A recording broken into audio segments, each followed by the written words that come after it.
Robin Hobb's Fitz and the Fool trilogy is fantasy's most powerful critique of capitalism, and everyone missed it. This trilogy is the amazing ending to the realm of the Elderlings, but don't worry, there will be no major spoilers for the series until the very, very end of this video. The Fitz and the Fool trilogy explores how the magic and societal structures within its fantasy world mirror our world's issues of wealth, inequality, exploitation, and the misuse of information for profit. The trilogy questions how societies respond to that exploitation, whether it be through justice or through vengeance. And what does the First Lady of Fantasy herself say about these themes? Well, I asked her, and I'll share her response later. In this video, I'm going to point out the anti-capitalist themes layered all throughout this trilogy, but we'll have to explore these themes a little differently. We can't just dive into them because the message is ingrained in the world building and magic. First, we'll explore how certain aspects of the magic work within this world, and then we'll travel to the area of Clerres to the south of the Six Duchies, and I'll show you how its system of governance works. And at the very end of the video, and I will verbally warn you before this happens, I will spoil a major event that happens in the last book because it puts a nice button on the point I'm making. But before that, I will have made all my major points, and again, I will warn you beforehand. Let's begin with the magic. This series features many magics, including the skill, the wit, scrying, hedge magic, and prophetic dreaming, just to name a few. But the two we need to focus on in this video are the skill and the dreaming. The skill at its most basic is telepathy with extra features. Those with strength in the skill can communicate mind to mind via long distances. They can heal themselves or others. They can force people to bend to their will or subtly influence others. The next magic is dreaming. Dreamers are soothsayers, people who sleep and see the future while awake. At certain times, they can see many futures. The dreaming futures are not clear-cut. They are laden with symbols and are often confusing and difficult to interpret. Within the realm of the Elderlings, these prognosticators are considered a race of their own, separate from men. They are born small and pale, and they take a long time to mature. And for the sake of simplicity, the best dreamers are called White Prophets. A White Prophet's mission in life is to steer the future into its best path, or what they believe to be its best path. The White Prophets are all trained in one place, Clerres. Clerres is both the name of the island home of the White Prophets and the name of the school where the White Prophets are taught. Located in the far south, Clerres is an island made of quartz, with a fortress sitting atop it, and on that fortress stand 4 towers made of ivory. The school of Clerres operates under a caste system. In describing this, I'm going to be simplistic so as not to spoil too much. Hardcore Hobbheads may shake their fist at the simplicity, but you know what secrets lie in the intricacies. The system is divided into 7 ranks. At the bottom sit the servitors, the scullions, the kitchen boys, messengers, and the like. Above them are the lyrics. These are prophets, but not white prophets. They dream, but they can have other abilities as well. Then the collators, who gather, store, and index those dreams. There's the linkstras. These are people sent out into the world to lead groups and perform tasks they are told to complete. The manipulators, they study and try to interpret those prophetic dreams because they can be quite confusing. At the top are the 4. They control the entire system and live in those ivory towers mentioned previously. And finally, there's the White Prophet themselves. They learn at Clerres and are put out into the world to do what they are meant to do. At any one time, there can be only one White Prophet actively working towards their goals.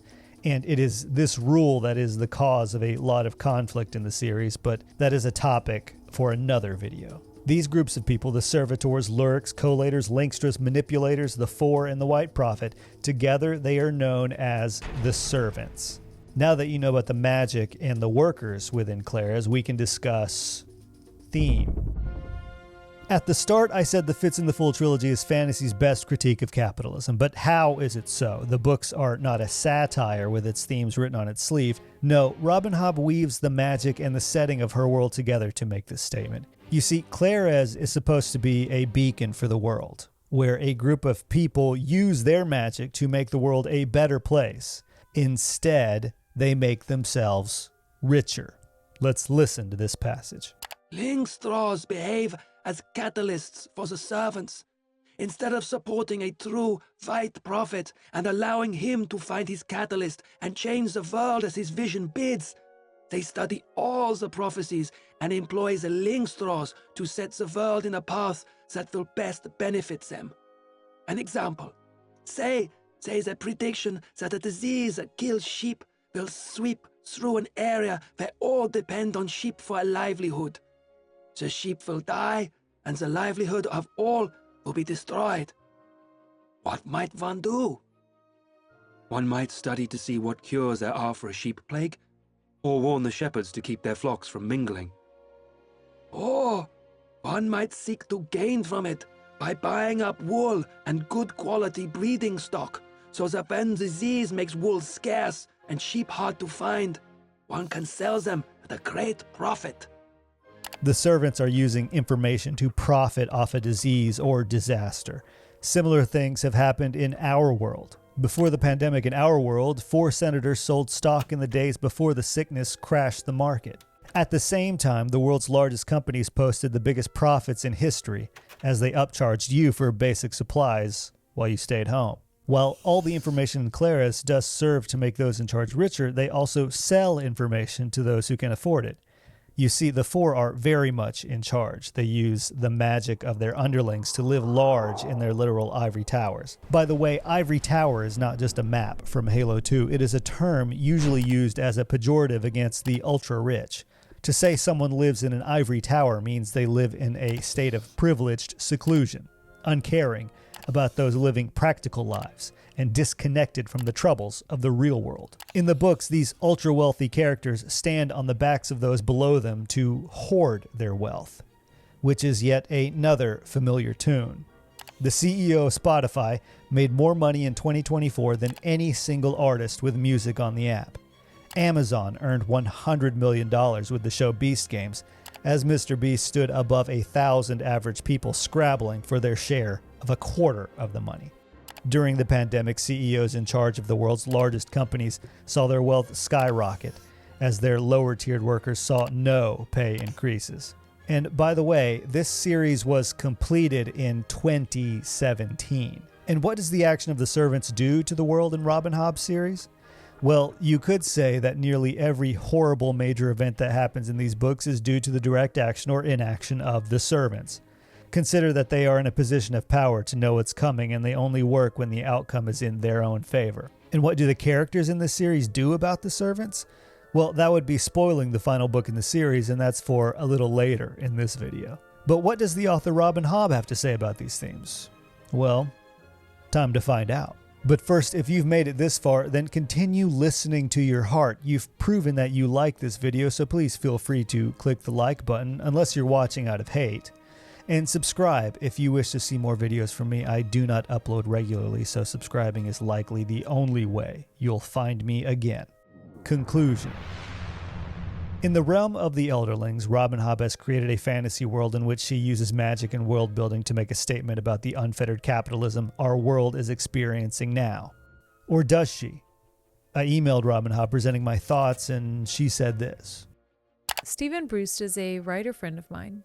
We were chatting one day and he observed, "You write the book and it goes out into the world, and after a few months you get letters from readers and they tell you what your theme was. That's how you know what the theme of your book was.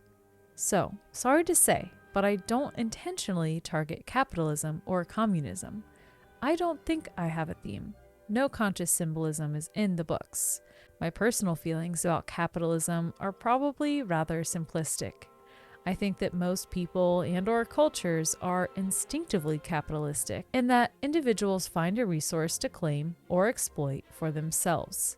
Capitalism does not have to be evil and unfair, but often it is, just like individual people. So, what you may be seeing is my personal experience of watching communes form with all good intentions and then succumb to greed. I do know that every reader brings a unique viewpoint to a book, and each reader may find something that speaks to them in a different way. I think at heart, I'm a rather simple person. No deep messages to share, at least not intentionally. But all writers display a lot more of themselves than we are aware of doing. And what more can you say? That was not Robin Hobb's voice, by the way. That was my girlfriend. While Robin Hobb may not have intentionally written a fantasy takedown of capitalism, could she have unintentionally dreamed a possible future for our world? She took the magic and characters of her world and created a fantastical mirror of ours. You see, Robin Hobb creates characters that she says find resources to exploit for themselves. It's true, it happens everywhere. But how do we solve this exploitation? How did the characters in her book solve it? It might be time to look at the final book in the Realm of the Elderlings series. If you made it this far, thank you for watching. This is the edge of the map. Beyond this, there be spoilers. This is your final warning. I'm about to spoil the very last huge event of the series. Only stick around if you finished Assassin's Fate. Conclusion with spoilers.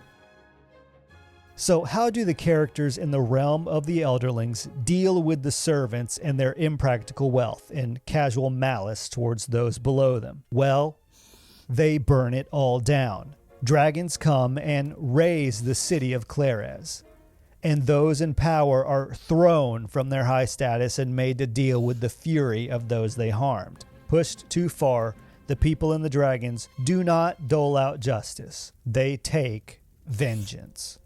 I won't tell you exactly how it happens or who's involved if for some reason you're one of the many people who don't care about spoilers, but know that it's very satisfying and worth your time. We here on Earth may not literally burn down corporations and throw their CEOs to dragons, but if we did something, if we took action against the exploitation of our teachers, healthcare workers, and service industry workers, what would it look like? Will we do something now and find justice? Will we wait until the harm is too much and take the sadder route of vengeance? Or will we do nothing? I don't know. But much like the dreamers, we are at an inflection point where numerous futures lay ahead of us. What do you see? What will you choose? Thank you for watching.